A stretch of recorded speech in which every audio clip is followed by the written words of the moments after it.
பாக்கியாவுக்கு கோபி பல்வேறு பிரச்சனைகளையும் இன்னல்களையும் கொடுத்ததன் காரணமாக இந்த ஆள் நமக்கு வேண்டவே வேண்டாம் அப்படின்னு சொல்லிட்டு பாக்கியா ஒரு முடிவெடுத்து டைவர்ஸ் வாங்கிட்டு தனியாக இருந்தாங்க. அவங்களுக்குன்னு ஒரு பாதையை ஒதுக்கிக்கிட்டு தன்னுடைய தொழில் முன்னேற்றம் அப்படிங்கிற மாதிரி ஒரு நல்ல நிலைமைக்கு வந்திருந்தாலும் திரும்பவும் பாக்கியா வாழ்க்கைக்குள்ளே கோபி வரணும் அப்படிங்கிற மாதிரி ஒரு சீன்ஸ் கொண்டு வராங்க. இதுக்கு முக்கிய காரணம் அப்படின்னு சொல்லணும்னு பார்த்தா கோபியோட அம்மாவை தான் சொல்லணும்.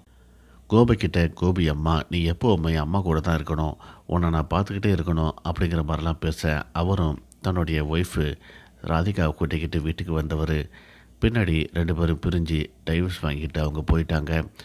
இப்போது ராதிகா போயிட்டா இனிமேல் தன்னுடைய பையன் தனியாக இருக்கக்கூடாது அப்படிங்கிறதுக்காக பாக்கிய கூட எப்படியாவது கோபியை சேர்த்து வைக்கணும் அப்படின்ட்டு ஈஸ்வரி பல்வேறு திட்டங்களையும் பல்வேறு முயற்சிகளையும் செஞ்சிட்ருக்காங்க.